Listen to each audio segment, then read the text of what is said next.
बिहार में लोकसभा चुनाव में महागठबंधन और एनडीए जहां एक दूसरे के खिलाफ चुनावी लड़ाई लड़ रहे हैं, तो वहीं कुछ मामलों में एनडीए और महागठबंधन के अंदर भी कई स्तरों पर संघर्ष है।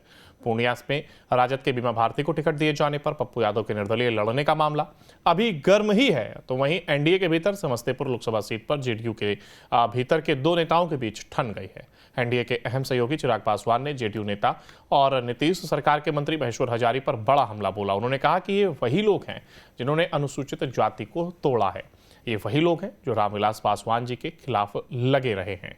चिराग ने आगे कहा, हमारी कम्युनिटी की को तोड़ने में इन्होंने कोई कोर कसर नहीं छोड़ी है। ये वही लोग हैं जिन लोगों ने हमारे समुदाय को तोड़ा है। चिराग ने कहा कि निश्चित तौर पर हमारे समाज को तोड़ने वाले लोगों के लिए चुनाव के समय जनता फैसला करेगी। आपको बता दें कि महेश्वर हजारी की बेटी सन्नी हजारी को कांग्रेस ने टिकट देकर के मैदान में उतार दिया है, जिसको लेकर के ये बवाल बढ़ गया है। बता दें कि इसी सीट से लोजपा से मंत्री अशोक चौधरी की बेटी शांभवी चौधरी एनडीए की उम्मीदवार है। महेश्वर हजारी और अशोक चौधरी दोनों ही अनुसूचित जाति से आते हैं और ऐसे में देखना दिलचस्प होगा कि जेडीयू नेता और बिहार सरकार के इन दोनों मंत्री के बेटे बेटियों की चुनावी जंग कैसी होगी।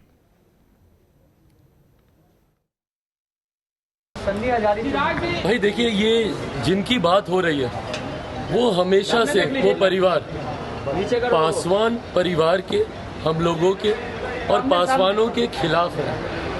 महेश्वर हजारी जी का अगर हम जिक्र करें, ये बात किसी से छुपी नहीं है कि पासवान परिवार को तोड़ने में मेरे नेता आदरणीय रामविलास पासवान जी के निधन के बाद किस तरीके से उनको इनकी एक अहम भूमिका हम लोग के परिवार को तोड़ने में रही। ये वो हैं जिन्होंने हमेशा से पासवानों को किस तरीके से समाप्त किया जाए इसका प्रयास ये करते रहे और आज पुनः उसी बात का उदाहरण इन्होंने सामने रखा।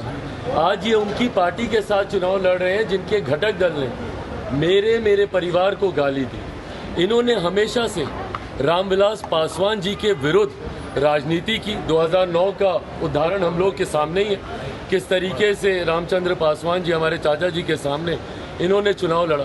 तो हमेशा से पासवानों के खिलाफ इनकी सोच रही।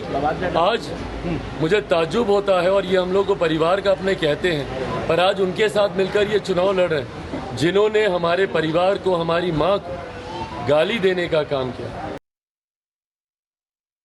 प्रधानमंत्री जी ने इनकम अब जाने लगी है खातों में। इससे पहले कांग्रेस ये सोच भी नहीं सकती थी, क्योंकि इन्हीं के बड़े नेता का वो बयान, 1 रुपया चलता था तो कितना पैसा पहुंचता था, ये सब जानते हैं कि कांग्रेस के ज़माने में किसी के खाते में कोई पैसा कभी पहुंचा नहीं, और जितने इनके मीडियम्स बीच में होते थे वो मीडियम ने कभी किसी के हाथ में उसकी कमाई पहुंचने ही नहीं दी, भले वो मजदूर वर्ग से जुड़ा हुआ व्यक्ति हो या वो किसी व्यापार से जुड़ा हुआ व्यक्ति हो।